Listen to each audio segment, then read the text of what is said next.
Hey everyone, welcome to podcast number 74, presented by 5Pin Universe. First of all, I'm just going to introduce a few things here before we get on with our podcast. I'd like to thank all the patrons once again for supporting us, and All Star Bowling Sales for sponsoring the weekly podcasts. Just going to throw up on the screen here our patrons. And I did see Cindy, you just became a patron, so shout out to you. I'll update it for the future ones. But once again, just thanks, guys. You can join for as little as $2 a month, and we are going to be doing very soon some instructional videos and some promo stuff and throwing up on patreon.com/5pinuniverse. All right, I'm going to throw up All Stars commercial, and then we'll move on.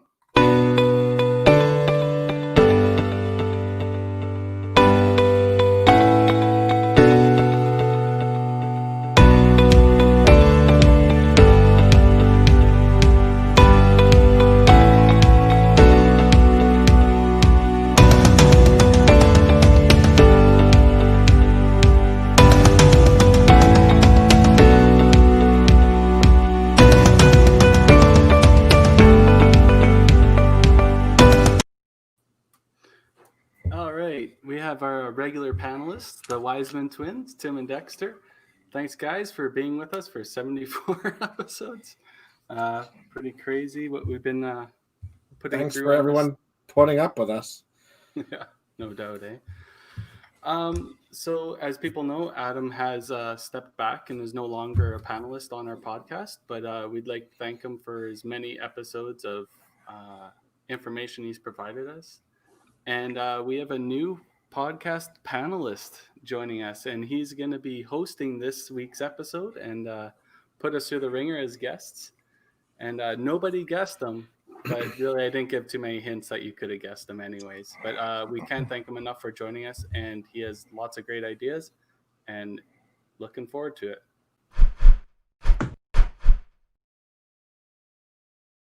Mr. Daryl Bradley. Yes. Yes. Thanks for joining us, buddy. Hey man, happy to be here. I finally, just forced my way on. Why don't you guys have me on? I'm gonna help. I'm gonna come.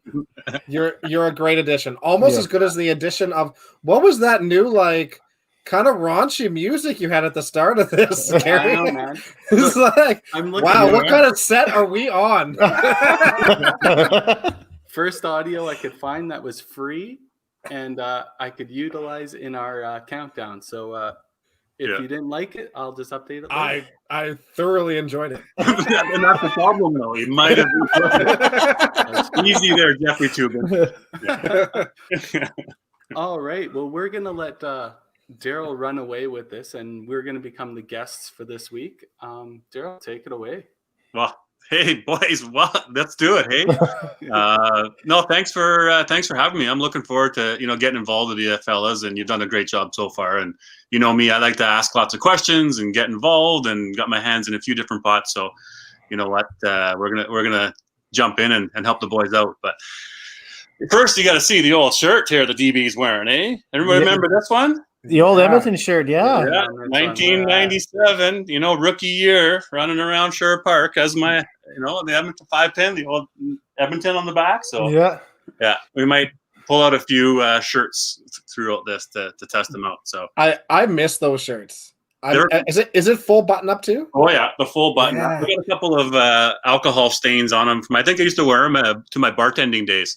Oh yeah, The Iron Horse. I'd wear this one and the Masters shirt to the bartending days. And I love it. Yeah, classy, right? So I'm set up. I've got the World Series on next to me here. I got the agenda. I got some note pages for you here. So we're in for a treat. We got a couple of new segments we're going to talk about. We got a little snippet, a little teaser. Carrie's excited to show. So yeah, we're gonna have a fun day out there, everybody. Nothing to do with the music. Nothing to do with the music. Yeah. And we're gonna auction a shirt off today too. Yeah, that's right here. Which might have something to do with the music. It might You guys a little bit nervous about some of my some new questions, or what? What do we think? Green light, baby. Let's go. You can't rattle me, man. You can't rattle me. I don't know. We were texting pretty much earlier, and Daryl was giving some ideas, and you guys were giving the oh fucks. So. I've been watching a few episodes, and I've seen the roulette wheel, the rule board roulette. I like that one. Yeah. Right? Yeah, we had another one called News Me. What's your score? Yikes. We'll have some fun. But hey, let's first talk about the tournament that we guys just had. Dexter and Carrie, I know you guys both were down at the Autumn Open celebration. A little obviously modified Autumn Open from one of the WCBT events. Tell us a little bit about the experience. I know that they originally wanted to have 48 people, but you didn't get to 48 for the entry, so it's 34. Carrie, tell me about the format there. Yeah, so it pretty much followed the exact same format as the Autumn Open, besides the top 40 8-game qualifier. So they did, obviously, only 34 players played an 8-game set, and the top 16 moved on to the Sunday 16s, which is iconic in our 5-pin bowling game. It's been around forever, 47 years, I do believe. Nice. And the atmosphere was unreal. A lot of great players were down there, and some locals, but kind of going with like the whole COVID scheme or whatever, I actually felt a lot safer, healthier in that atmosphere than I do going to the local grocery store or any of that stuff. Everybody was wearing masks, sanitizing, staying away from each other. Yeah, it was really good. I mean, nice from a tournament. I mean, some shifts are usually 60 people, right? So you are kind of, busy in the pit sometimes, or sitting area, and Paradise doesn't have a huge room, so it would have felt, like you said, comfortable for 35 people, and you just had an 8-game qualifying. What was the qualifying average for the top 16? That's a great question. I'm gonna say it was like 1940 or something like that. I think it was 245. I think Dexter barely squeaked in. I remember. I did. Yes. I did. I was like, "What is he doing? He sucks, man." No, I had I had more fun than I had points. Well, it was one of those ones, but that's fine. I'll make the cut still. Don't worry. Just coast in there with an easy 2,000. It was panic moment partway through game 8, but he pulled it through. I supported the local business very well. Good job. I'm pretty sure in the 8 games I had 4 tall boys, 3 doubles, and a couple of shots of fireball. So you wouldn't have heard the end of it if he didn't make the cut. So Kevin Holdsworth, his last game, we've seen the videos go through. Last game of qualifying, 8th game, right? 11 bagger, and still threw a bomb in 12, but got tapped on it, or just that must have been fun in the atmosphere, or what? Oh, it was awesome. Dexter doesn't probably remember the shots, but. That is not true. Everybody else I remember up for it. That's for sure. I remember trying to give air high fives. I'm sure he was giving you the air high fuck yous. Host, I gotta have a jar. Do I have a jar? Pardon me. We should. Have your host. No worries. Jar. No, okay, we're good. But then, so on the Sunday, you're into the traditional, like you said, Carrie, 15-game roll-off, bonus 50 points for the winner. You had still some good matches and good people, and obviously congratulations to Trevor Tom for winning that, right? New young up-and-comer with a bunch of these young guys, and it's just great to see him, shooting well too. How did that go, Dexter? How was your Sunday? First of all, Trevor Tom played great. I mean, he averaged 280, and he looked super solid all day. I want to say that I'm one of 5 people that beat him, so suck it, Trevor. It was definitely a struggle for me. It took a long time. I got pretty frustrated for the first, I'm going to say 8-9 games, because I was pounding pocket pretty good, and I was getting absolutely destroyed. Corners, corner, and it didn't matter to what I did. I played right side, I played left side, I played up the middle. I moved up, I changed balls. It didn't matter where I hit. I was just getting destroyed for corners. And then it was game 9 or so. I moved all the way to the very back of the approach, and then all of a sudden everything went. So it got better at that point. but it was too little, too late. I think I lost too many matches. I think I went 5 and 10. But I mean, I ended up coming back and averaging 270. But I needed to win matches along the way. So yeah, you need the 50. It was a struggle, but it was super fun. It was really good. Good. Mhm. Gary, how was your Sunday, Kerry? You ended up near the top, didn't you? No. We'll He get was back below to me, that. little below me. But Dexter, let him know how our match went. Oh, Yeah. So again, I couldn't throw strikes, and here I am. I think I made I went like strike, chop, spare, left, spare, left, spare, left, spare, chop, spare. And here's Kerry. Oh, he misses right. Oh, he misses left. Oh, he punches. He punches. But Kerry could throw strikes, so here he is. He throws a turkey at the end of the game and beats me because I can't throw strikes. I told him it was going to happen. I told him it was going to happen. I think you were up like 75 at one point, and I still came back and beat you. Yeah, Kerry, because you threw a 4-bagger. I was watching the stats periodically. Kerry, you started off very well. I saw you noticed you started off well, and I actually Evan after the first 10 games, I thought Evan was leading. He was doing really well as well. Yeah. He was pretty steady. It was neat watching it from a side for once, watching the stats from afar. But I mean, I don't know. Maybe Dexter had a little bit extra pressure being number one and walking in there and barely making top 16. I don't know. Maybe a little more pressure. I don't know. Zero pressure. Big time. There was zero pressure. I went down. It sounds like a little bit of an ego. I get screwed. Corner. I went down. I don't know, man. I don't know. I went down there just to support the center and support the tournament, unlike somebody else in our family that decided, I just don't feel like it. Yeah. So I went down there. I celebrated. I supported the business. I had a good time. All right, time. Good So job. Daryl asked me about my Sunday here, people. Yeah. We are going to get to that, but Tim and Dex, you guys can think about later on about your most memorable match against each other, and then you can brag, and the other person will be like the Trump and Biden. Will put on pause or mute, and I don't have one. There for a minute. So just keep that thought. Daryl, he's won every one of them, so I don't have one. Your losses are still memorable to you. Yeah. Sore spot. Okay, Kerry, how was your Sunday? Tell us about that. So to be fair, like a lot of us haven't bowled a whole bunch lately. Obviously, you're only playing one league probably in the week, so 3 games a week. Play 8 games on Saturday, and then you come in, you gotta play 15 tight matches the whole day. By game 6, I actually developed a blister on my middle finger, which you couldn't finish a shot after that. So you're just grinding, trying to keep pace with these guys. But Trevor, Tom, Evan, Gary Baird, man, they were scoring so well. It's hard to keep up pace when those guys are throwing bombs. It's hard to keep up pace too when Evan slowed everybody down. My God, that might be the slowest play I've ever seen ever. And I'm sorry, Evan. I think you can take all the time you want, but that was Bobby Kite-ish. I know Evan. I know Evan's watching right now, and your dad was there, and I walked up to him and I was like, "Are you sure that Gino isn't his dad?"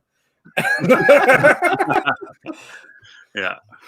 But no, good to get a tournament under the belt, even though it wasn't, the same as normal under, normal circumstances and 200 entries and the start of the WCBT, year.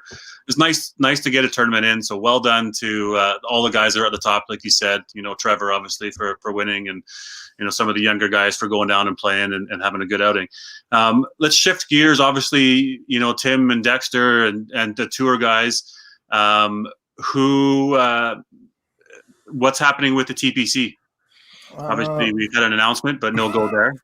TPC right now is postponed. I mean, right now, obviously, with everything going on in Edmonton and the restrictions with Henshaw, we just got a new SPAR update through AHS and everything else like that. I sent it over to Kerry. Was it yesterday, I believe, right? If anything, it hasn't changed anything for tour stuff. It's individual stuff is not changed by anything. So yeah, it's unfortunate. Edmonton's kind of in more of a lockdown than anywhere else. So we just had to postpone it.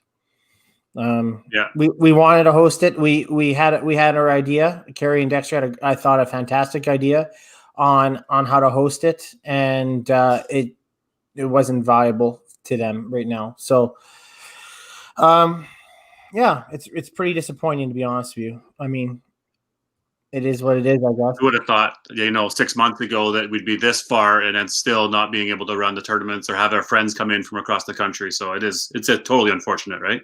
Yeah. Yeah, I would have never have guessed that this was still going on, and honestly, it doesn't look like there's an end in sight anytime soon either, which is really scary. But yeah, we definitely thought that we had a good solution as to how to run it safely.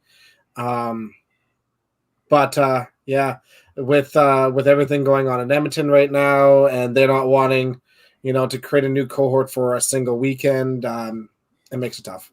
So, is there a thought similar to what Calgary did with the autumn celebration to running in Edmonton as well, and trying to keep it local?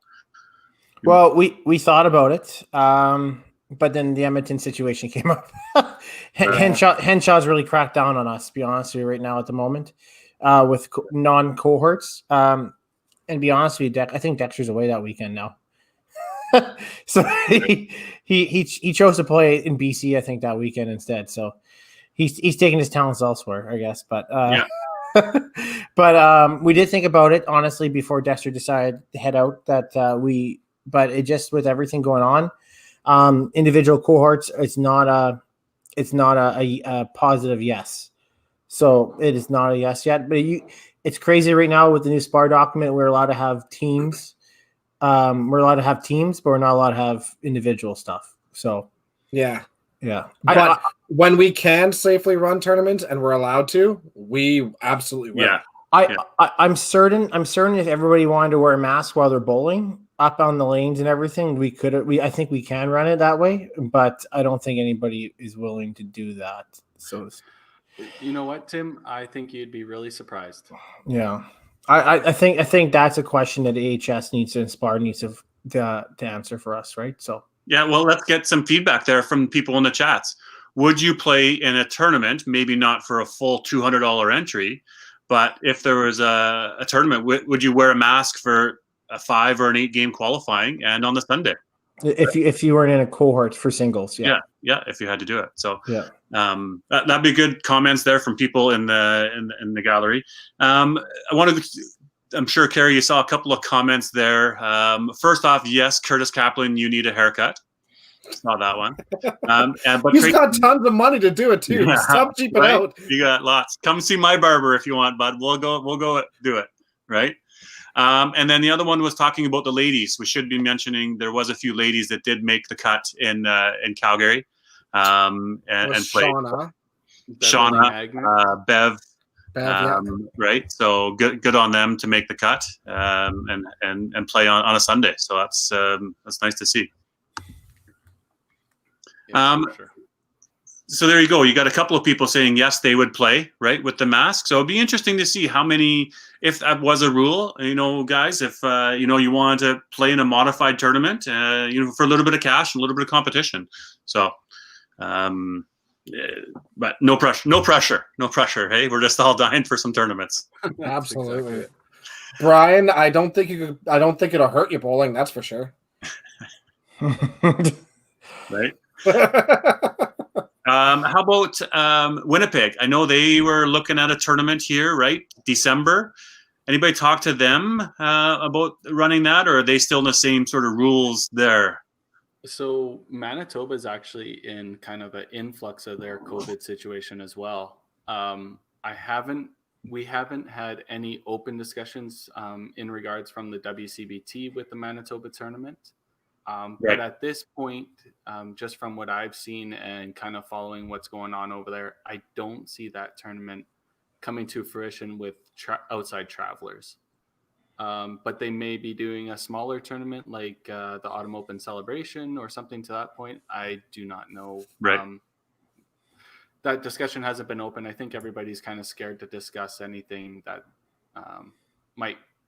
some people won't agree with. So yeah, it's a touchy subject, obviously, and when you do have people cross province travel or flying in, and then the biggest concern obviously is the having to quarantine when you get back, and if you have to be isolated for 2 weeks, and what the rules are there, right? So as we're talking, you mentioned that Winnipeg isn't necessarily a WCBT event right now, but it's still important to talk about other 5-pin events that are happening. Good segue to things like the Masters or the Open. Or Tim, you had mentioned earlier that the youth, though team events are able to go. Can you talk a bit about those types of events that are now green lighted or still on hold? Yes. So there's a little bit of a back door on how you can run things a little bit. Out in Edmonton here, I can speak on our behalf. The rep team, we're able to run the rep team, but we're going to be running a little bit differently. Actually, our first rep team's this Sunday. But we're going to be running in our own centers. So like Bonnie Doon will be running Bonnie Doon, Sherwood Park will be running Sherwood Park. And the only reason why we can run it is you qualify your teams through your cohort, which is your league bowlers. So you're not making a new cohort. You're making it a team within your own teams. And then so you just bowl off in your own center afterwards. So that works itself. So you're not creating something new, right? Sorry, that's a team event that is a youth event, qualified event out of your YBC out of your own house, out of your own league. So you're already right. So you're already in a cohort already in your league, and you're using those cohorts to make another team out of it. So you're not breaking a cohort out of it, right? And for the kids in the YBC or the youth to be able to do that, I wonder if other cities or people are doing something like that. But now you said on the Sundays they're going to be bowling at their own center. Right. So like I have my 2 junior teams and my 2 senior teams. They bowl at our own center. We actually could have done it at all the Bonnie Doon, for example, all of them. But safety concerns and Henshaw's restrictions, we just want to make sure it's safe. Youth Challenge, I could probably run the zone trials. I could probably do it, but I'm a little leery. We have Plan A and Plan B and Plan C just in case. But what I'm thinking of right now would be. With the zone trials, we would have Sherwood Park paired up with Sherwood Park people, so they're still in their cohorts, because you can't pair up like a mixed lane draw with Sherwood Park, Bonnie Doon, St. Albert, KJ, because that'd be different cohorts with individuals, right? And that's not what they want. So if I do a Sherwood Park with Sherwood Park, I do St. Albert, Bonnie Doon with Bonnie Doon, and they're all together on their own lane draws. You had to manipulate the lane draw, and then once they bowl their games, right? Then technically they're actually a new cohort once they make the team, right? So you can manipulate it that way, right? But how much work is that going to be, right? Or the other option is I just qualify them during league, right? You send in your entry and qualify them during league if it's not safe, right? For this year, it might be the easiest and simplest, and rather than getting too convoluted, right? Yeah. Right. So there's options around it. It's just a matter of, okay, well, is this going to be safe by that time? Right. And if it's really worth the going backdoor on it, it's probably not. Right. And you had to think about, okay, how many spectators am I going to limit? How many other things I want to limit? Yeah. It's just not worth it. Right. So, So then the Open, obviously, there's no word on that, something because, of course, provincial qualifying, well, some provinces would qualify across the country at different times. Yeah. Alberta, we're end of January, provincials at Easter, and then nationals at there. So have we seen anything from, even a C5 level, work at A5 all the way down, other, that type of thing?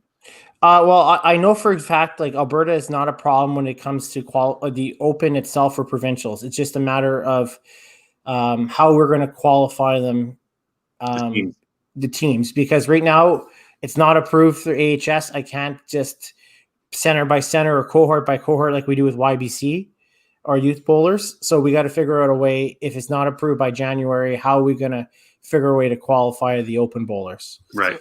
So isn't there a workaround where you could have, say 20 some players play a morning shift, spread them out so they social distance, then have another shift after that. Like, we don't need to squeeze all for 60 players in at the same time. I get the atmosphere, absolutely. It's not the same condition and stuff like that. But if we want this to run, and we can run the provincial because it's doable, approved, then we should find a way to run the zone. The only problem would be I would see Carrie is if a center is willing to host those lanes for that amount of time, right? I could tell you a lot Yeah. of smaller centers are hurting right now, and they would love For to sure. host. You got to find the right ones. I mean, for us out here, we have them. We have the right money where it's irrelevant. Central, I think, won't be a problem if you go to the smaller centers and you work that out, right? Just got to work with your proprietors on the right things, right? I really think that should be a priority of the A5 Mhm. to at least get the zones running. Yeah, Yeah. somehow. Yeah. Yeah. Well, right now we got. I mean, are you challenges on the go right now? It just a matter of getting them going to get again the people signed up for it, right? So Yeah, great point, Carrie. Any way that we can figure out how to do the open or the zones here, the better. Again, the good thing for us is that we're typically not until the end of January, right? So we have some time for us to figure out what we're going to do a little bit anyways, that if you need to decide something a little bit later on. Yeah. It'd be interesting though what, the Ontarios or these ones who qualify much earlier, Quebec, right? Don't they just do one qualifying and you have a team? Is anybody across the country doing something different for the Open in hopes of that there's still a provincial and a nationals, right? So get back to us on that, people. That'd be good to know. I see that Kevin Clark mentioned that the Masters for Saskatchewan's a go for the first tournament in November. But if they can't go then the first one will be in March. So that's great that they're planning on having a qualifying or a weekend here in Saskatchewan. Dexter, you know anything more about Alberta, what the plan is here? Yeah, so I mean, our first dates were supposed to be last weekend, but we did postpone those until December the 12th and 13th for tournament division anyways. I'm 90% positive that those will be running, but it's going to be, we've had discussions as a master or masters with SPAR, so the sport board for Alberta. Oh, nice. And they've laid out a couple of different scenarios as to how we can run that event. It's going to be very different. It's going to be very different. It's likely going to be, I believe, I don't have the document in front of me. I should bring it up, but they gave us two scenarios where you can have either, like 3 people on lane 3, 3 people on lane 4, nobody on 5 and 6 at all, and then 3 people on 7, 3 people on 8, no cross lane, period. Or you could do 3 people on 3, 3 people on 5, 3 people on 7. Yeah. Again, no cross lane, period. You are not allowed to cross lanes at all, and they don't really want movement either. So you might be allowed to move one time. So play 4 games on one set and then 4 games on another and move along. So it's very different, and I don't think it's not the fairest way to run a tournament, but it's the way, it's the only way that Sport Alberta will allow us to run it. So at that point, you got to do what you got to do. Because obviously, being Edmonton, this is where Masters Nationals would potentially be for 2021, right? Correct. So I think that's obviously some planning, that's involved in that. And I'm sure each of you have a hand in that. I know Mark does too. And, the dates and the timelines of when can a national be run and when do you back things up? And, it's a lot of people then. So if you're looking at 400 people are coming in, that's a big number down the road, even if it is 7 or 8 months down the road. Who knows? So yeah. And then unfortunately, there's just so many unknowns that you just kind of gotta push forward with whatever you have at that moment and do what you can. And if it works out, great. If it doesn't work out, well, everybody's just kind of aware that that's a possibility, right? So you might not have the same amount of entries, but that's 2021. It's just a 2-year or whatever it takes, blip, right? So yeah, exactly. You take what you can get at the time and kind of be grateful for that. So in the meantime, then, so that kind of covers a bit of our competitive side of things of bowling. Where is some of the best leagues? I mean, are people still getting an opportunity to play in league? I know that we're pretty fortunate here in Edmonton with a good base, and there's lots of competitive leagues out there, match play leagues. And, I personally play in one on Sunday nights, and we seem to have a pretty good group of bowlers all throughout. All the categories are good. But do you guys all play leagues, and what leagues are you playing, and are they competitive enough for you? Right. Well, Thursday's got to be the most competitive league I've ever played in by far. Yeah, because you're on my team and you can't beat me. Oh, well, we can't win a quarter either, so that's not a good situation. You're right. Yeah, so Carrie, Tim, and I, we all both are Thursday night mixed fun league. Yeah.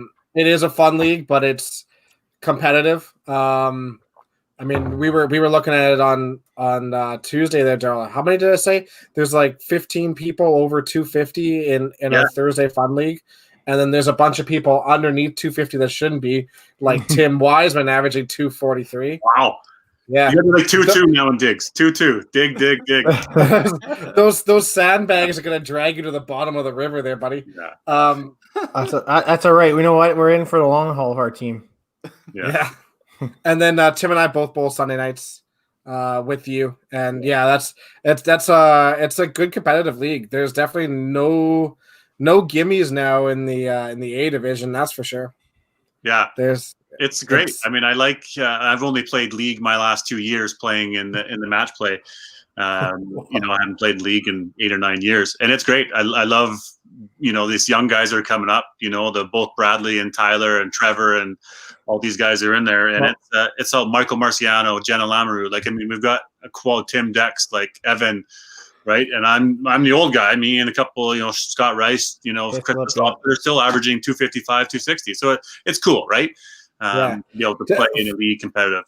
To show how competitive that league is, I mean, Tyler Titgat for his, we have 16 A bowlers, and after the first 4 weeks, he was third last. Yeah. I shot 1155 for 4 games and lost all 4 games. Yeah, exactly. I'd like to see the stat on, here's one for you, Tim, on the opponent's scoring average. Mine's probably the highest against me. Against you, you think? I think it's against me. I think we all think it's against us, right? So. You know what? I'll look back because I know the first 12 games I had a 10-300 shot against me. Yeah. Yeah. Wow. Yeah. There you go. You just have a really beatable face. How about again for the people out there? What leagues are you playing in that are keeping you competitive? Regina must have a good league. Winnipeg has a good league. I know the guys down south or down east, right? BC. Like, where are all the good leagues out there that people are still being able to get their competition? Is there any little side betting in there, or where are they playing, right? Like even Kerry, you're with Hasquin, right? Or Red Deer has a good league, right? Calgary. Yep. Yeah, well, like Red Deer, they have their Monday night scratch league. I know they run in thirds, that they call it. Their first third is usually not super competitive. There's obviously great players in it, but it fills out in the second third. Everybody's kind of still on the fall weather kind of thing, doing their own thing, don't want to bowl yet. But Kevin Clark, I know he's listening. I know Regina, I do believe they have 2 super leagues. I think there's one in Golden Mile, and I think there's one in Northtown, isn't there or not? Yeah, they have the one Monday night. I think there's only 8 teams of 2-player teams now, though, on Monday nights. Because everything going on. And then they have the Wednesday night at Glencairn. Well, Glencairn, sorry. Yeah, and it's supposed to be pretty large out there. That's pretty good. I know. I think Wednesday there's a Thursday night league at Van Dale's Lanes in Winnipeg, Chad's Lanes, in Dakota. It's pretty good out there. And I know the Vinnies have something out there. Oh, Humboldt, yeah. Jim, Super League and Sunday at Humboldt. Jimmy Northwich, say attaboy, Jimmy. They're out there. I know the Vinnies have something going out there always at St. James, and I know Billy Mosienko always had the Saturday big scratch league out there on Saturday afternoons out there. Yeah, they're always pretty big out there. Honestly, I don't know what goes on in BC a lot. A lot of their stuff has always been hit or miss on the Lower Mainland. They've always changed and moved. And I feel like there's a pretty competitive league at the Dell right now. On the Sunday nights, I think. Yeah. Does Chinook still run the Masters in Calgary on Wednesday? They do. It's not as big anymore. I think most of them are playing the Monday night at Toppler, right? At Toppler. Yeah. I hear Toppler's got the best scoring in the city now. So wow. Hitting up the Weber, eh?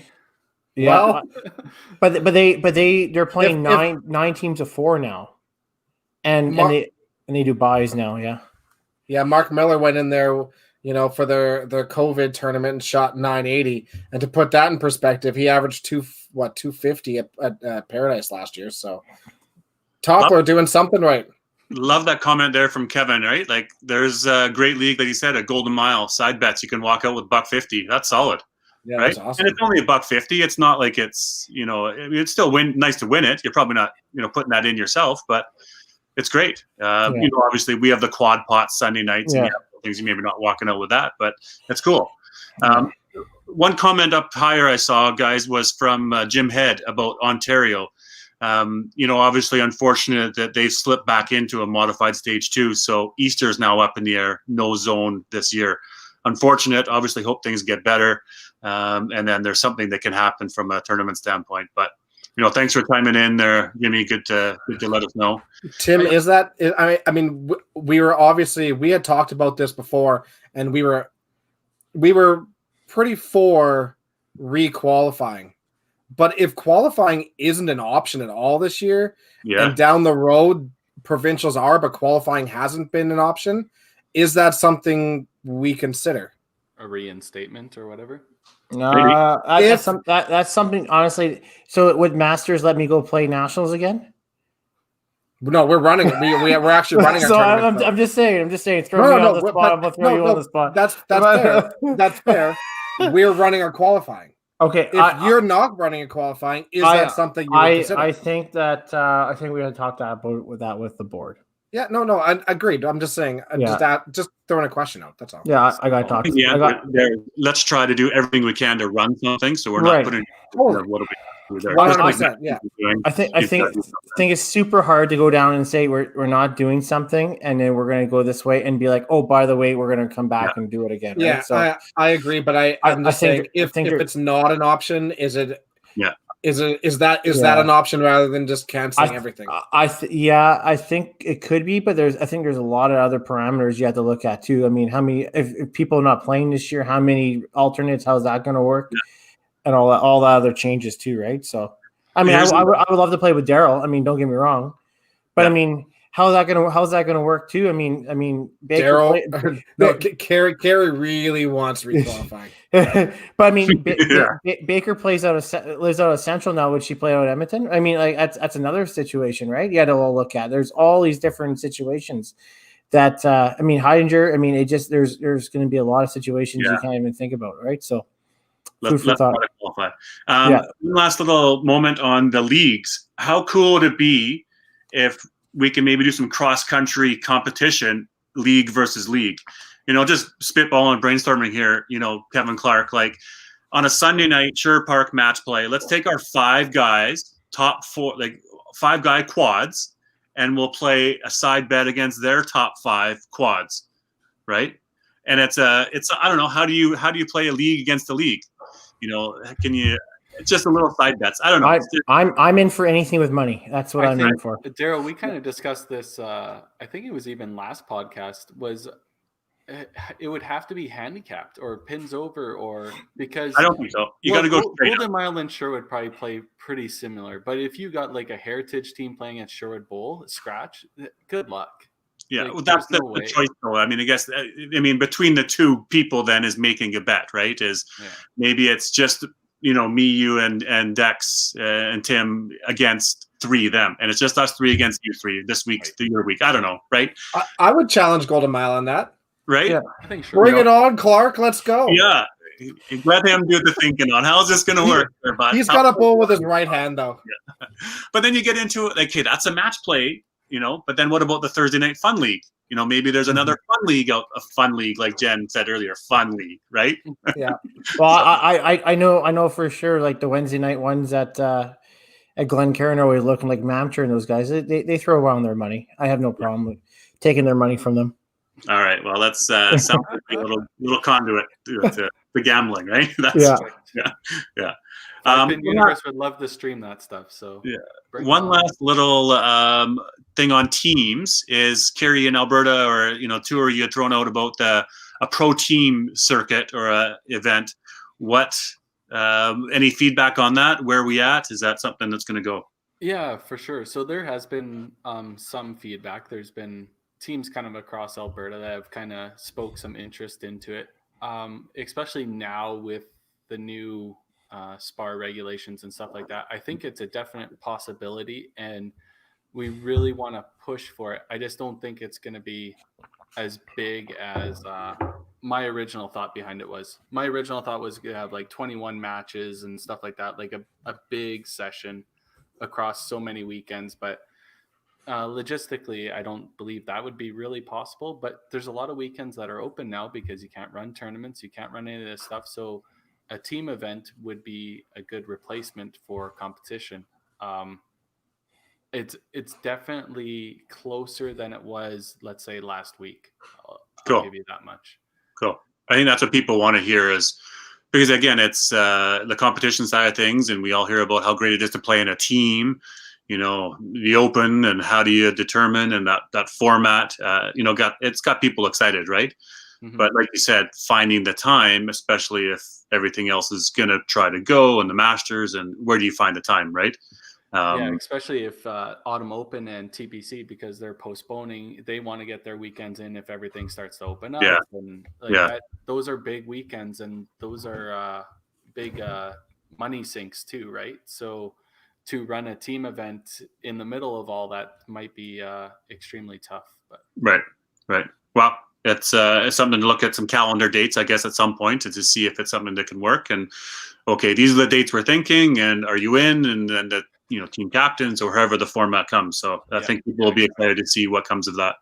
Yeah, and just to build up on that a little bit, the team event thing is I guess it's more to make it a professional league. So like DB, if BPG wants to put a team in, and they're the main sponsor for that team, and you would splash your advertising all over that team, add a commercial to the live stream, to the post production, and then another team from Joe Hill's lumber mill or whatever throws a team in and stuff like that, right? It's a big advertisement push, and to get 5-pin bowling back out and more eyes, right? Yeah, it's great. It's a solid idea, right? For sure. You guys are all signed up. You're ready to play. Let's go. Mm-hmm. That's right. Yeah. Well, I'm ready. I'm ready for Joe Hill's lumber. I hope he's me. Lumber, yeah. Better than Dick's Lumber. Dick's Lumber in Surrey, BC. There. Yeah. Every time we were going to Scottsdale, we had to drive by Dick's Lumber. Yeah. Poor Richard. He is so disappointed. He's how fitting in Surrey, eh? Those Surrey girls, I tell you. Moving on. There we go. This is 5 Pin After Dark. Kerry, you also gave a little teaser out there today for a little snippet, a little video that's coming our way. So super exciting for that to come to fruition.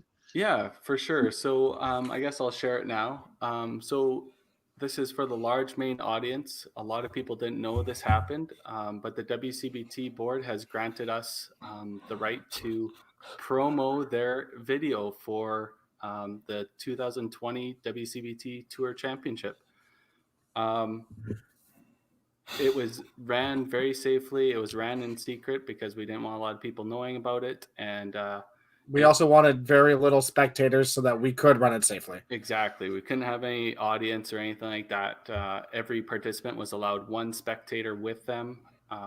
And we're going to run the promo reel now, and we'll discuss a little bit after it, and let us know what you guys think.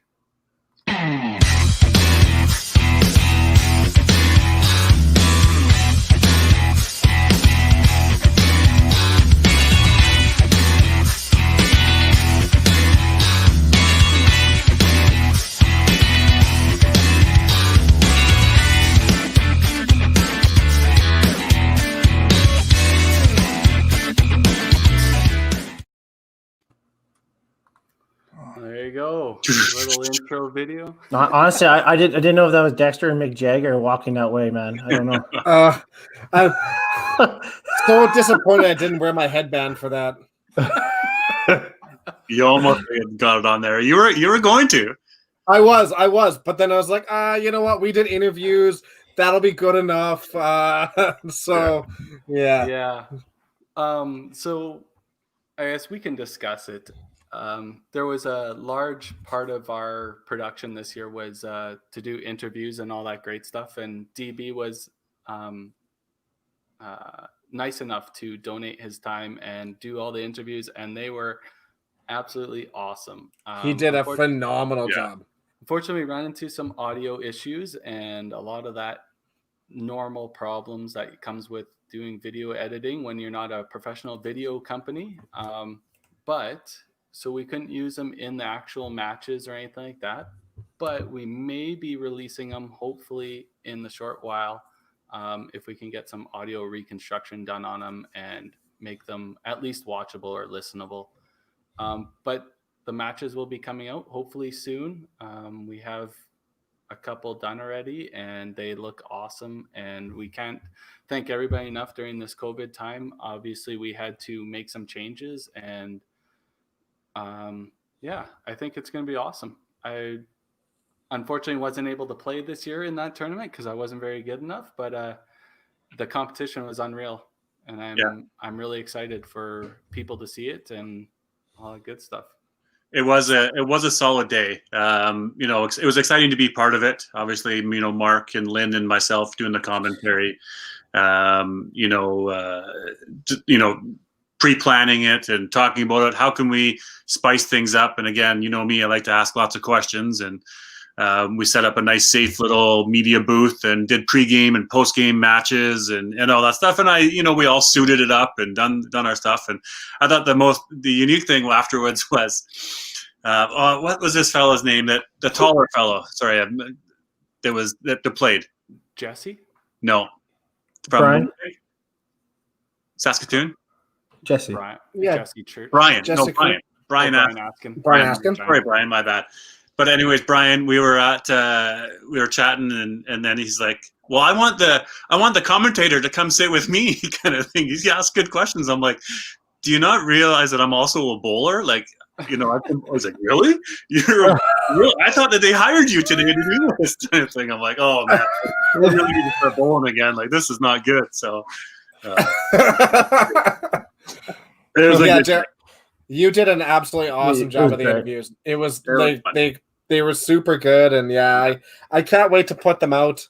Even if the audio is crappy, like I think people will still get a good kick out of them, and I think they were super well done. And yeah, there was some great matches. There was some good drama. Yeah, it was. there was. It was great to watch. Yeah. Yeah, I agree, Tim. It was great to watch. I was it was great to participate. Yeah. It was good. It was good to heckle. That was. Yeah, I hope the normal 5-Pin Universe audience is ready to watch them. They'll be on the WCBT Facebook page and YouTube page. Like I said, hopefully coming out very shortly. We've been working diligently with the media group that was developing it, and it's a little bit different take on the production this year.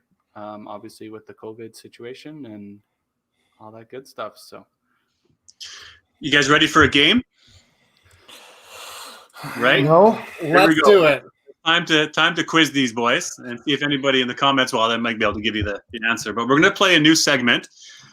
It's going to be called "What's Your Score?" Okay, it's going to be a race to 5. You're gonna try to get it. So we're going to keep in mind scoreboards, and I'll try to pronunciate nice and clear. You got to raise your hand so I can see you, so then I can pick you to say the answer. So, Tim, don't just blurt it out there, big mouth. Okay, first question. What is your score in the 5th frame if you have 7 strikes in a row? 225. Carrie, you started blurting it, and Carrie had his hand up. So, Carrie. In my screen, I was way ahead of him. No. Okay, here we go. Carrie gets a point. What is your score in the 3rd frame if you go like this? Spare, chop off, spare, triple. In the 3rd frame? Yeah. Is your hand up, Kerry? Yep, it is. Yeah. No, I'll skip. I didn't Okay, add it Dexter. up fast enough. 100. There you go. Dexter's on the board. Okay. And I'm not even sitting there with a pen and paper like Carrie I is. think that screwed me up actually. My, Okay. my pen's not working. You're What's used to your Excel, score? Mr. Accountant? What's your score? We're only counting the 8th, 9th, and 10th frame points. Just the 3. 4 strikes in a row and a 3-pin. Dexter. 127. 128. 128. With 3-pin? Yeah. You sure? Nope. How about it? 122. What? I don't know. No. I put my hand up. 123. Yeah. It's 123. There you go. 123. How do you get 122, you dumbass? Pick the deuce. Okay. We're already tied. We're tied. Best of 3, right? Best of 3, right, Daryl?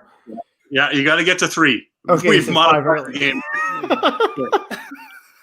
What's your score in the fourth frame? Oh, this might sound familiar, Tim. Spare pin, a 12 count. So was spare what? Spare 12 Spare. count. Head pin with a 12 count. Okay. Chop off spare. Jesus. Head pin with a kickback 7 count. 3 and then nothing. What the? This is what Tim did, I'm guessing. Could you do Yeah. frame 4 again? What was Yeah. frame? Okay, what was the count on the head pin Frame on second 4. ball and head pin? Second ball on the head pin in what frame? 2. No, it doesn't matter because you had the spare. Well, you said head pin 12. Yeah, head pin with 12 cleanup. TV. Right. Yes, Kerry, what do you got? 64. Yeah, Kerry, well done. But he has the video he took the photo from. He's a cheater. Oh yeah, no, that's not from that. Tim, that might sound familiar with against the match against Berg, just saying. Oh, that was my match. Yeah, it was your match. Wow, it was a little tough. Okay. Here, well, Dexter, we'll try one for you then. Oh, good. Ready? Strike, spare, right What's the- corner spare, What's the Yeah, what was the spare in 3? strike. What's that?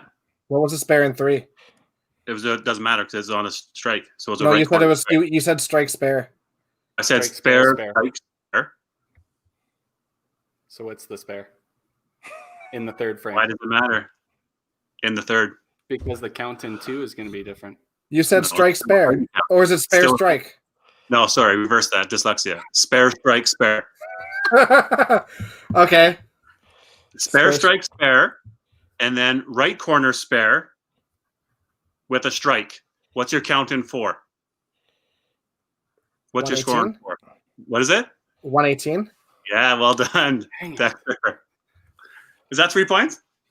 That's 2. Oh, okay. We got to do one more then. It's not looking good. Okay, so what is your score for the last 3 frames again? 8, 9, 10. In 8, you had a right corner, miss, picked up deuce, spare, 12 count on first ball, spare, and then a chop off.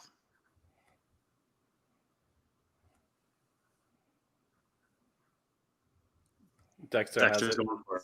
67? No, wrong. Oh. What is your last 4 frames? My Sorry, head's last- That's 4 frames. Sorry, I said 3 frames. Dexter, you're the winner. 67. Yeah. Thank you. Well done. Oh, Jimmy So was Dexter, all go over for it. 2 Look at parts that. of your scores against the game against Gary Baird, but you lost that one as well. Oh, good. Thank you. Yeah. There we go. Well done. There's a new segment.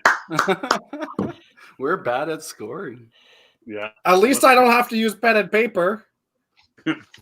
Whatever, man. It took you 6 questions to finally get it. So You still lost. But you're better at math than me, so feel proud. You're an accountant. Hey, that's what computers are for. Oh my god. Good JD work. Wasserman. Everybody. Isn't that what it is? No. Yeah. Oh. Okay, I'm making up accounting firms. We good to go. Okay, I want to start chatting with you guys a little bit. Obviously, you've done a great job of interviewing other people throughout the podcast, but I'd like to dive in a little bit with you guys. Some of your titles and some of your championships and teams and those types of things. Maybe back into the YBC days, but Carrie, I want to sort of chat with you a little bit. Obviously, you're not Edmonton or Sherwood Park, and from the Wetaskiwin area. Tell us a little bit about your YBC younger days growing up, and who are your mentors, and who did you play with over those years? Yeah, sure. So I joined bowling, I guess not super late, but I think when I was 11 or 12, I do believe. And I grew up with Mark Johnstone, and some people might remember Chris Reed. They're obviously pretty good players in YBC, and Johnny obviously turned into a great adult player. I do believe Chris played Saskatoon a few times. But following those guys, they're a year older than me. So when I joined, I was looking up to them to play. And I was never really great in YBC. I think when I turned senior in YBC, I averaged 239, and I finished seniors with 239. But with that all being said, every time I tried out for the youth challenge in zone 4, I made the team, or made a team. So I think made YBC 4 steps to stardom, that kind of stuff. The highest we ever finished in youth challenge, I do believe we got a silver medal with Chance Anderson, Ryan Alberg, Quinton Bolstad, Bart Bolstad. Mm-hmm. Nice. I'm not sure. Johnny might have been graduated by then. I'm not sure who the other player on that team was, off the top of my head. I was hello to Chance Anderson. Well, throw that name in there. No kidding. What a legend. But after YBC, or during YBC, I guess my mentors was my mom happened to be a coach. She was an avid bowler, 220 to 240 player pretty much her whole time while she bowled. So growing up, she taught me how to play. And then obviously Gino was there. Mark Jackson kind of left when I first started playing YBC, moved up to Edmonton. But yeah, Gino would obviously be the obvious mentor, and Robert Gallagher, manager at the Lanes, and obviously an avid coach at the time, still is. And he was there the whole time, obviously coaching us and doing that stuff. And maybe after we turned 18, maybe he wasn't the best influence, but me and Johnstone turned out all right, I think. You guys had the same eyesight, so yeah. I don't shake yet, so we're good. Yes. You guys are good with martinis, that's for sure. Yeah. Whoa! Just noticed the score in the old baseball game. Wow. Yeah, go Tampa. Yeah. But that's good. Are you still playing with Wetaskiwin? Are they still operating? They are still operating, obviously at limited capacity. I haven't played there in, I couldn't tell you, probably over 15 years. They had a great, skins game or a tournament of some sort that we would go out and play on a Sunday night or on a weekend. And they had a pins game tournament that they ran that Robert took with him to Heartland Bowl that he runs every year. It was phenomenal. You would get players, like you said, all the way from Edmonton to come play it. And Wetaskiwin was pretty unique. They when I was playing there and I worked there for a little bit, that place was slammed. You'd have to book 3 weeks in advance to get a lane on a Friday, Saturday night. And awesome. From a social side of things, right? And that's great to see from a business. I know like Heritage is doing something like that, Plaza in Edmonton, right? A little bit more on the social side, right? Mm-hmm. Good for them. My only complaint with Wetaskiwin is that their numbers run backwards. Yeah, so that was because Wetaskiwin used to be just an 8-lane 5-pin center, and then they introduced 6 lanes of 10-pin added on, so it was 14 lanes, but they had to bring in a Cubica system to run the 10-pin lanes. And unfortunately, Cubica couldn't start from 9 and run to 14, so they had to run from 1 to 6, and then Dynascore ran the 7 to 14. So that's why Wow. the number system was backwards, because they added the lanes to the Yeah. wrong side of the center. Yeah. Hey, so how about you, Tim? You're, you guys start bowling YBC early Sherwood Park days.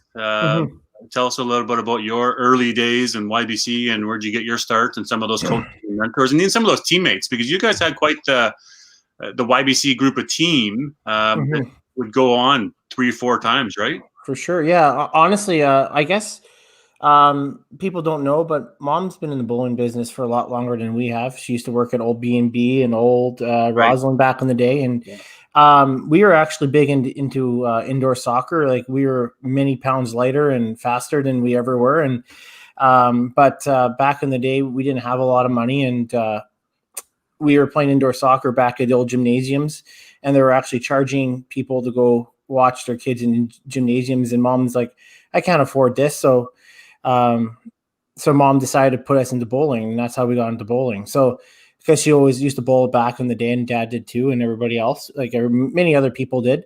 So that's how we got into bowling. We ended up bowling, started in, like, I think October, I believe, of our we had just first year turned 8. bantam.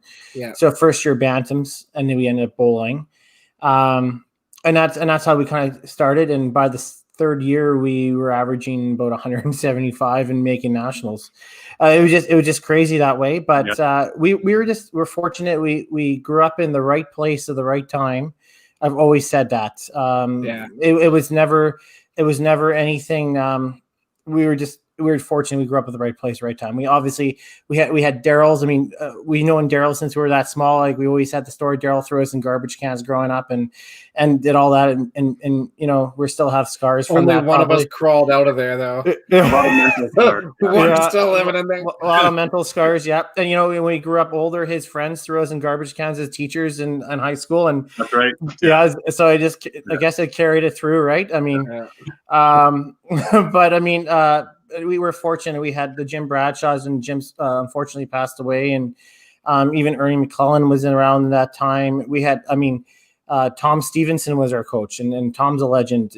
He's lives in Calgary now, and we had Michael Cousier growing up. We were fortunate that we had the right people at the right time, and then we grew up as 13, 10, well, even younger, 12, 10, 11, 12, meeting Bruce and Lynn and Diane, and we were just hit the right people. And then, and then all of a sudden, like, the teams that we were around, we all kind of grew up together. We had Nick Avramires, and Nick now hasn't bowled in 15 years, but he's a doctor, right? And he was super good, but Nick was unique. Nick was a guy who, he switched to one hand almost just before he started seniors. He played all the way through, almost through juniors, two-handed, and was averaging 210, 215, two-handed, and then switched to one-handed and averaged 250. Yeah, but it was really unique. But you look at the people that we had on our teams over the years. I mean, you had people don't realize Derek Gall was our alternate for many years. Derek was kind of our little, I guess we call him our little bitch, but he was our little bitch for a long time. He was like 2 years younger than us, and he always was our little alternate. But we had Derek Gall. You had people don't realize William Sutherland grew up with us. Well, yes, that's right. Yeah, and William was on our team. People don't realize that there was a guy out here that was our open manager, Matt Cole, a big, and he was phenomenal. Like, he was 250 plus. And then we had the Wopa brothers and Marty. I mean, Marty was gifted, and Marku was even better, but both of them kind of burnt out of the sport, and they're very good. And Marku may have been the best bantam bowler ever. He was incredible. He was averaging 220 as a bantam. Right. Bart Bullstyle was very good, and then he grew out of himself, right? 250 as a bantam. Yeah, crazy. And then he averaged 210 as seniors. Yeah. But we grew up with Bart too, right? And we were just really fortunate with everybody that we had around us, and I guess the greatest part with us is that we all kind of pushed each other and making us better, right? We only had 5 spots on our team, and and we had a singles, and we all made nationals every time, a lot of us, right? Yeah. It was good. And I guess the biggest wake-up call was we were always steamrolling teams, and I say that. I mean, I know Cindy would probably say, well, that's an Edmonton thing. Probably it is, right? Our kind of our ego, but we had that, and we lost to Wetaskiwin in our first year in seniors, and I think that was kind of a wake up call with Alberg and Chance and all that, and it kind of was a wake up call. We regrouped and we did play better, but I think my probably the wake up call for me was I played singles my second last year, because we always played teams, and I played singles, and I still to this day, I shot 14 and a half. I shot for singles, which is pretty decent for 5. And I lost to Kevin Shelton, who bowls on Thursdays. And I love Kevin to death, but Kevin isn't, Kevin's Kevin. But anyways, is he beating you in average right now? No. He's got to be close. It has to be there you go. Kevin tells me every day he beats me, right? So, but he lives off that, right? But you know what? I probably learned more off of that singles thing and made me a better player than I ever would have if I played teams for the, So it was good. Growing up, I was very fortunate, and like I said, Daryl, if I wasn't if I wasn't in the right spot at the right time, I don't think I'd be as good of a player as I am now. Yeah. So, yeah. Well, that's good. I mean, you guys did have. I mean, obviously, I had firsthand eyes to see you guys grow up here in Sherwood Park, and obviously took some years off, some time off. But you know what? I like to think I had a little bit of a hand in your guys' upbringing as teenagers, and some of the YBC and some of the things we used to do, and the Sunday night match play and taking on there. So well done, well done for you on there. So yeah. Dexter, anything to add there about some of your younger days? I mean, I know you guys did play in a couple of nationals. Do you remember? I mean, your mom would make these big, elaborate boards that would be on the back of Sherwood Bowl, and her and Linda Bradshaw and some of these things. Remember, anything memory stick out from one of those younger days? From like a match or a match, or even just a tournament or a fun time with the group of guys going out at a nationals. I mean, always the best parts of nationals. There's a couple really good memories. We were in YBC or adult. You just talked for like 15 minutes. Just just shut up. Yeah. There's a memorable match. We were in Sudbury in 2006, my final year at YBC, and I remember losing a match because I was anchor, and it was a really close match, and it was coming down to the end of it. And this ended up costing us a medal. I go up, and I'm anchor, and I think we're down like 5 points or something. And I go up, and I throw a strike, and my heel comes off, and I slide like 10 inches past the foul line. And I'm like, are you serious?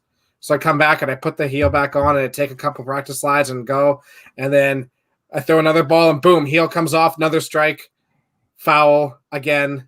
I'm like, okay, now I'm really mad. And at this point, I think it pretty much cost us. But then I put the heel back on, took another practice slide. Fine, go throw my ball. Another strike. Heel comes off. Another foul. I got 0 in that frame. I took my shoe off. I turned around. And I threw it directly at the judge of play. Oh, man. Cisco Byersburg. And this judge of play was like super anal all weekend too. And wow. I've never had a warning in my life. And I didn't get one then because she understood. And Cisco reached out and caught the shoe. So it was good. The other memory, always the best. There's a couple good ones. Not most of them have nothing to do with bowling. I think it was 2005 was a good year at nationals. That was in BC. Mm-hmm. Remember we went for a lunch one day, and we were one of the last teams to get there. So we're at the back, and we have Derek Gall on our team. And for those people who know Derek is diabetic, and so we're in the back of the lineup, and we're like, okay, we're gonna use this. I'm like, I go, Derek, just start shaking. My friend, he's diabetic. He needs food. We need to go right now. run him to the front of the food, and our entire team got first food every time we went in there. The other was we got serious trouble with the directors because we were on the buses, and the buses would always chant, and there was always the one chant during bowling that Northern Ontario would do, and it was "NO is what? Dynamite. NO is what? Dynamite." Dan Taylor, yeah. Tick, tick, tick, tick, tick, boom, dynamite. So we're all friends with everybody, right? So we're mocking them all weekend or whatever, and we're on this bus, and we're going up this hill, and this bus is like not gonna make it, and we're like halfway up this hill, and we're stopping, and then all of a sudden the chant turns to, "This bus is what? A piece of shit. This bus is what? A piece of shit. This bus is pot, what? A piece of shit." And so we got in trouble for that, but ultimately all the great memories are like outside of bowling. Yeah, honestly, that's cool. we had another bus story. We were in Sudbury. We had an older lady. I think her name was Rita. Yeah, it was Rita. She was like, I swear to God, she was like 80 years old. She was super sweet. But we called her Red Light Rita because we'd get to a red light. We'd be like, "Rita, run this one." And then she'd run it for us. Nice. So yeah, there was lots of good memories like that. So that to me is like the greatest part of bowling right there, is the stuff outside of the actual bowling. Well, let's go back to bowling. I love hearing the stories about the other stuff, but obviously we can go on for hours and days and stuff talking about all the extra fun moments. But let's chat a little bit bowling. Carrie, back to you a little bit. Obviously your career and the wins started coming. Looking at a bio here, you've got 2017 Open Championship, 2017 Heritage winner, 2016 Open Men's Team Gold, 2015 TPC. 2011, obviously your first one when you won the Coca-Colas then, and then 2009, the Masters. Any of those sort of stand out as your favorite wins? Any they mean a little bit more to you, or tell me a little bit about those wins that you can remember? Obviously the first one was by far the most memorable. 2009, winning the Masters, on the 100-year anniversary, and making that team, and Gino being on that team. He wanted gold jackets. That was the only thing he was thinking about. He ordered gold jackets for the Nationals. He said, "We're wearing gold because we're bringing home gold." And sure enough, like it was pretty awesome. Like I think that was an all Central Masters team too. It was Johnny would have been Edmonton, but born in Central. So it was Johnny, Victor, Gary, Gino, me, and then Lynn was coaching us. Awesome. And that was unreal. The first one's always the best one, right? But for cash tournaments, the Coca-Colas was cool. Obviously, I was playing really good at the time. Made a few Masters national teams in a row, and go to Coca-Colas. And Greg Giglick happened to be out there, and I don't believe he made the Sundays, but he watched me all day Sunday, and obviously kept me on my toes, kept me apparent to what was going on. Obviously, DBL, remember you did an interview on me. It was on Jeff Young's blog, I think. That's right. Yeah. Right. Yeah, a couple years ago. Yeah. Yeah, and then those are the big ones, and obviously the Open, winning an Open Gold is pretty cool. Unfortunately, I didn't make a lot of Open national teams. I've only made 2, so winning that first one and being Rookie of the Year. At 30. What like 35, wasn't it? Carrie, what ball are you using these days? What's your shot? What are your lineup? Yeah, so right now I am mainly throwing a solid soft roll. It would be second gen, I do believe. It's a little bit softer, and it's I think 4 7/8, 3/8. Yeah. And then just wearing a pair of 2 separate Dexters, but same idea. They're Dexter SST8s, I do believe. Yeah. But nice. If I ever run into trouble, there's always a Starline, or I bought some 5-inch Manhattans. Those things roll pretty good. So. And now, obviously, the autumn celebration, that's got to feel good. I mean, obviously, from a title standpoint, 2017, but, to get back and playing, and, you've been taking on a big role here with the WCBT. So, always tough to take on the volunteer side of things. You always want to still make sure that you're maintaining a bowling side of things. So good to maybe have that one. As Dexter can attest a little bit, I changed a little bit of my swing again, as Lynn Howell wouldn't approve. I tend to do a swing change or something like that every few years, and I think my game's really come around again. So good. And Open celebration, I know there wasn't a lot of people there, but I averaged 285 to finish second overall. And that's what it was. Yeah, for the qualifying. Yeah. Yeah, exactly. Good. And the money on the side helped, right? There was doubles pots down there, singles pots, and stuff like that. So that was nice to come home with. Good. Tim, how about you? Again, I know you more from the younger, the YBC days and all those things, but as we get a little bit older, you're running through the team goals, the 2019, 2017, 2010, the open golds. We do have the win in there with the Autumn Open, right? 2016. Mm-hmm. Anything stand out for you? Some of your highlights and some of those career defining moments, or what are we thinking? I would say obviously 2010. 2010 gold, I think, means the most to me. I just the first gold, I think, means the most to me. Obviously winning with Bruce, winning with Lynn, and with Dex and Johnny, those guys just always looked up to those guys, and especially bowling with Johnny and Dex. It just meant the world to me, and to win it, it just was a dream come true. And obviously with probably Bruce's last real hurrah at that point, it was kind of cool. And the Autumn Open, obviously that was a great feat too, in a way, with the Autumn Open, and I think that was cool. Obviously it's like I said, I was just tough how it was won, but I still cherish it immensely. And the last final match, and I think the thing I'm most proud about is, honestly, even though I never won a gold, but the 2 silvers for singles. I think for me, my master singles, I think, even though I never won a gold, I still really envy. I really like those ones the most, I think. Proud of those, right? Yeah, man. Well, I mean, you got more to come, and it's not like you're retiring anytime soon. So there's lots more opportunity, and you'll get more. Yeah, I retire 7 times a year. Yeah. Well, maybe Sunday night. This Sunday night, I'll take a break and I'll pre-bowl, right? Yeah, it was pretty good, wasn't it? Yeah, I don't know what you bowled for the pre-bowl, but that's another topic for hours. Yeah, well, I shot 1180. Yeah. Dexter, we're gonna get to you, but we gotta answer some of these guys out there. I see Scott Barber chirping. Scotty, I don't know if you've been listening since the beginning, but we talked about having a league competition from cross-country things. So it sounds like we'll have a little weekly competition against you and your buddy. I'd say all of your buddies, but you don't have that many. So in league competition. So chirp, chirp, bud, chirp, chirp.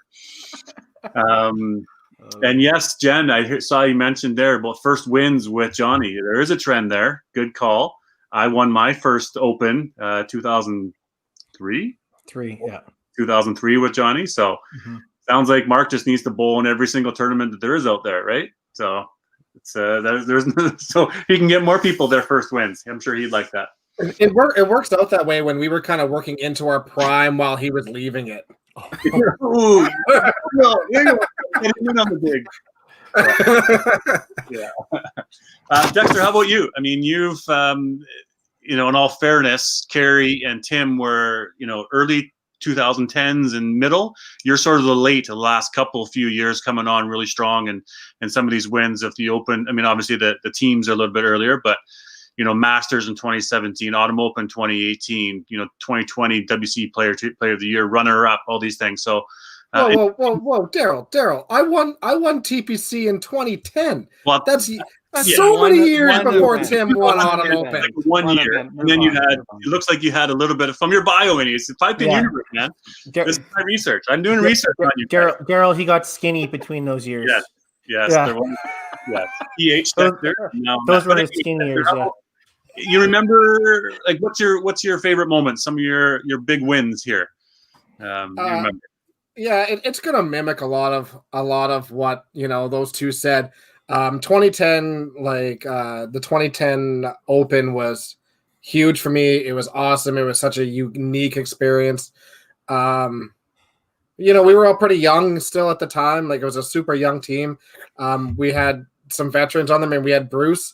I ended up playing anchor for majority of provincials and ended up winning there. And I don't know if there's a better feeling than, and he did it both at provincials and at nationals, where you win nationals and you come off the lanes and Bruce shakes your hand and goes, "Congratulations, you're a national champion." I don't know if I'll ever get goosebumps like that again. It was such an absolutely amazing experience. And getting to play with Johnny and getting to play with Tim, You know, funny stories with Brett Mapstone. It was just such a fun team that we just got along really well, and it was it was super awesome. I really hold my 2010 TPC win in high regard. I really winning the Autumn Open was awesome, and it but you know, 2010 I played really, really well that entire tournament. I ran almost both sides. I think it's the only one of the very few times that somebody faced somebody 3 times in one day, and that was Johnny. I faced Johnny on the A side, beat him. Faced Johnny in the B side finals, lost. Immediately faced him again in the finals and beat him there. But I was 23 years old. I was super young. I don't think I was super well known at that time, and I was able to get into a mental state where nothing fazed me at all. Like I wasn't getting high, I wasn't getting low. It was just super consistent the entire time, and I'm very proud of that tournament. I am, even though it was a long time ago, it was 10 years ago. I think that was one of the most dialed in I think I've ever been. Sorry, Johnny, you don't have to repost the sad face. I posted it for you. Johnny won the following year. Yes, Johnny won the year after. Yeah, yeah, he beat me in the final. Yeah, poor Johnny. I'm 2-0 on him against on our Tuesday lunch dates. So you have annihilated him. Yeah, 2-0, bud. It's hilarious too, right? We drive back to the office, and as soon as I get out of the car is when I says, "Well, I guess I'm 2-0, hey?" He's like, "I was waiting for you to say that, you fucker." Absolutely, yeah. Just before we go back into the office to ruin his afternoon, right? Tim Dexter, what type of bowling balls are you guys using these days? Well, Tim's answer is really easy. Changed. Mine's changed. What you've thrown them more, so they've gotten marginally lighter yet? Yeah, probably. Yeah. Okay. I've been throwing old Cyclones, 4 7/8, but they've definitely worn down. They've definitely worn down in size and weight, so they're in around 3.6, so they're a lighter ball. And I am switched between those and sometimes the Comanches, a duck pin ball, which is 4 7/8, 3.7, but a very, very hard ball, almost like an Aramith or Ebonite's gonna have to change the name of that bowling ball. Well, yeah. I don't think they make them anymore though, so I think we're okay. We'll do. I know that you're, some of the guys out there know their bowling balls, but I'd say that you're probably one of the top guys that knows your balls, right? Very well, very familiar with them. You can do some instruction videos, or you can tell us a little bit about this ball and what it does, and do some shots. So I think people would be interested to see that in action of what does your type of ball do when you're throwing it? Maybe you get a guess, they're throwing balls too. So that's kind of cool. Tim, absolutely. You were going to say what bowling ball you use, but we cut you off 3 or 4 times in there. So what are we? It's the same. It's the same. Paramounts? No, Olympics. Oh, Olympia. Yeah. Were they Olympias or Olympics, Tim? Whatever. I don't know what they are. They're all the same. They are Olympics. Clearly, Tim doesn't know his balls. Hey, Dex knows my balls, Bobby. Yeah, that's it. Yeah. So let's, Carrie, got a question for you. So if you could play anybody in a match, we've asked some people before, have you thought about this, of who would that person be in the final of a 3-game match play? Not just one, but a 3-game match. Who are you going to play? Obviously, I could pick a couple legends out there. Not saying that this person won't be a legend, but I want a rematch against Johnstone. Him beating me at the TPC, especially that was right after I won Regina the year before. Yeah. And that was the year that all the slower balls were scoring really well, right? That was the year all the ladies made the 32s. And with my speed, that you would think that's a huge detriment. There wasn't a lot of hard throwers that made that cut, and I switched my game on that. I think I 3-shifted that tournament. In my 3rd shift, I changed everything up and made it all the way to the finals against Johnstone and chopped my face off. So I want that rematch. There you go. Well, come out and play on Tuesdays at lunch. Maybe I can start there. Sounds good. Yeah. Tim, how about you? Who are you going to play? You going to play and get that one win? Assuming you win, who would you play against for all the money? Oh, that's a good question. You've asked it 73 times and you haven't thought about who you play yourself? Yeah. No. You should pick me because Daryl says you assume you win, and that's the only time it'll happen. Yes. So I'll set you up. I'll pick two. I'll pick a legend and I'll pick a current player. Okay. I would honestly, I've never played Gino, and it's like a legend part. Like, I mean, like, because I don't think, but I'll never play Gino in my life, even in opens or nothing. I've never played Gino, so it'd be kind of cool to play Gino at one point. But if I had a chance for all the marbles again, and to play him and just to get the monkey off my back, I want to play Weber, just because I have to get off my back at some point. So I would play Weber, and I want him to eat my shit. That's what I want him to do. Assume you win, right? Yeah. Yeah. I mean, it's like a 10% chance, but I mean, it's a chance. Yeah. Nectar, how about you? Who are you playing? I'm gonna say Tom Stevenson. Yeah, he was just. I remember watching him when he was younger, and just like he was just so good and so animated. And so analytical, and obviously we've looked up to him forever, and I think it would have been super fun to play Tommy, especially when he was super animated. Yeah, in the primes. I mean, there were so many people that were, you could potentially play, right? In that legendary, like you talk about some of these guys. So totally. Yeah.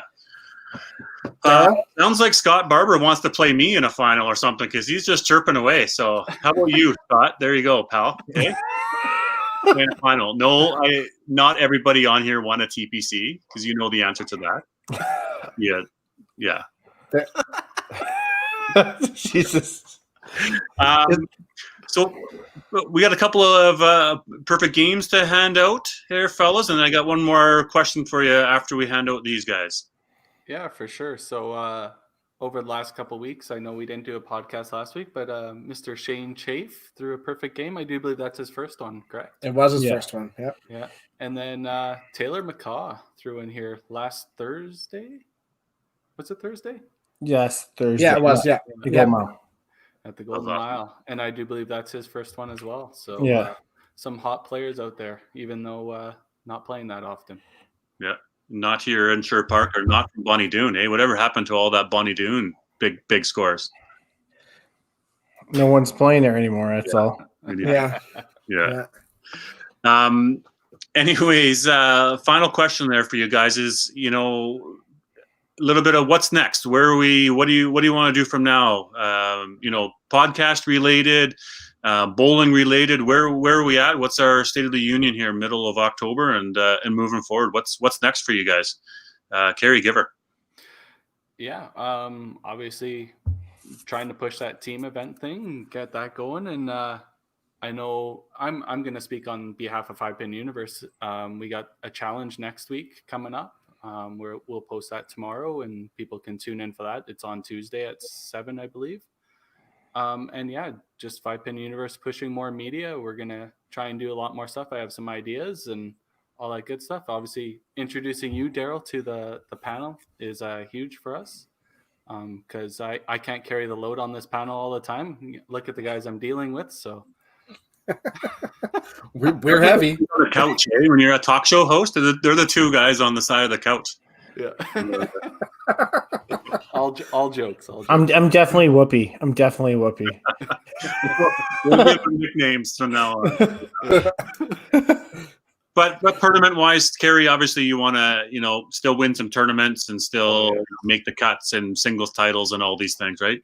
Yeah, for sure. And obviously, like I said earlier, a little bit of a swing change and not so much practicing, just thinking of new ways how to score and stuff like that. It's obviously paying dividends right now. So I obviously want the tournament season to kick in so I can utilize that while it's still good.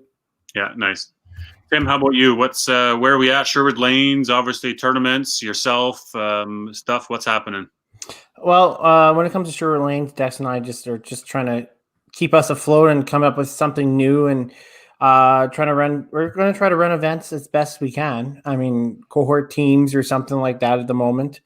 We have some things on the go that I think we can come up with, but as for like the 5-pin side, I mean, it's going to be trying to manipulate things and try to get things going at a safe manner, right? I mean, it's the hard thing. We got to try to run something and try to get members. I mean, it's kind of a catch-22. You don't have members, you don't get funding, right? So it's kind of a way we have to figure it out. So working on that. I'm excited we get our first event this week, right? And we just kind of have to keep pushing things forward and trying to get something out for our members and stuff like that. But Sure Bowl, it's working. We're work in progress, right? I mean, hopefully the numbers go down out here, right? And hopefully we don't have to worry about anything that they talk about on the news every single day of our lives. So it gets tiresome after a while. Yeah. But same thing for you, when it comes to tournaments, let's see the WCBT, let's see these open, let's see these things back going again. Because we have to try. Right? We're looking to build a resume and a status and a thing, right? Same thing for you, Dex. So what are we looking to do here? Yeah, I mean, long-term goals. We've talked about this a few times. I still want to try to find a way to get us onto like a betting site. Yeah.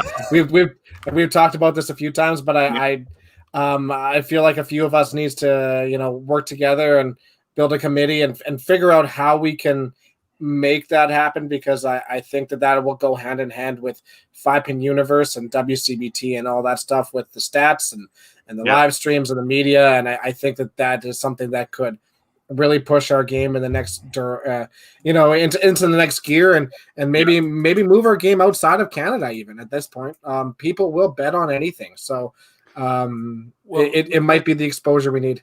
Yeah, I heard you talk about that.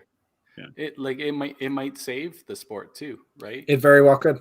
Yeah, I heard you mentioned one of your previous podcasts about at 8 Lane Center in the middle of Vegas Boulevard, right? To have a novel cool thing, and you never know, right? Somebody with deep pockets who wants to try the next gimmick. Who knows? Not that we're a gimmick, but that's sort of how we're seen. So, it's exciting. For me, guys, coming on board with this, I love building content, getting creative and doing some different things. So, I think we've talked about some of those extra different segments we're going to do as different as it is, try to make them, a bit unique, a bit creative. The What's Your Score segment, or, we talked about the rule. What is it? Rulebook roulette. You did that a few times ago. Yeah. Just some different things, but you know what?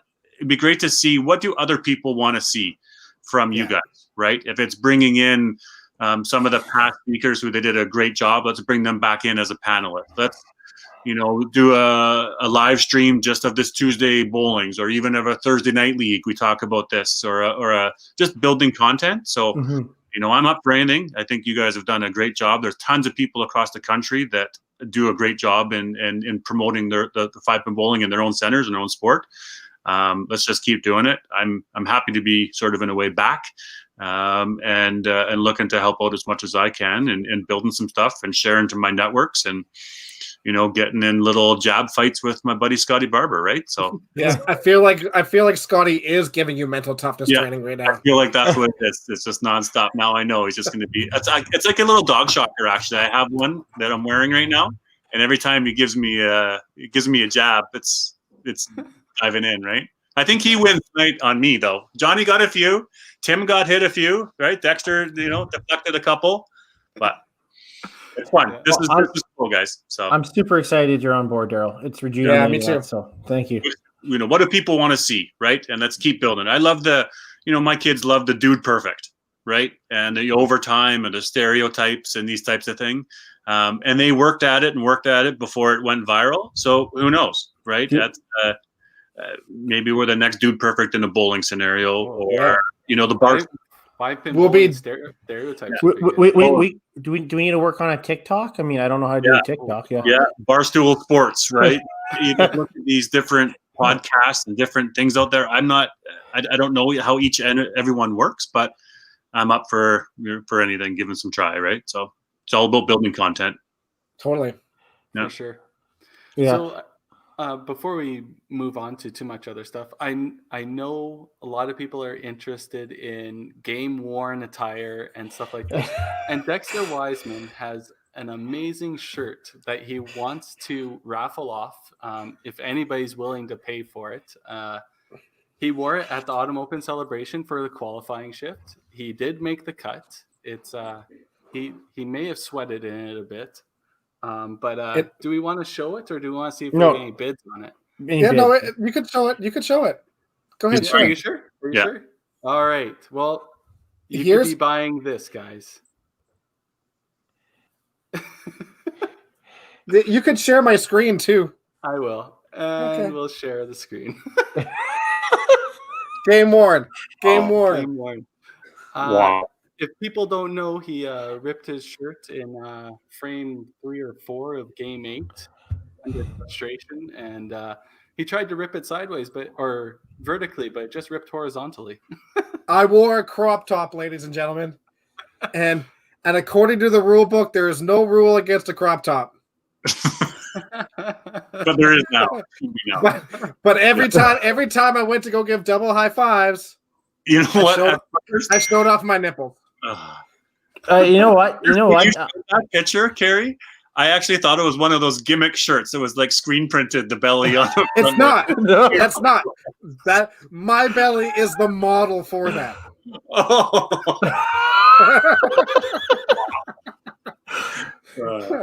Oh man. So no. If anybody wants it, put in a bid, we'll ship it to you.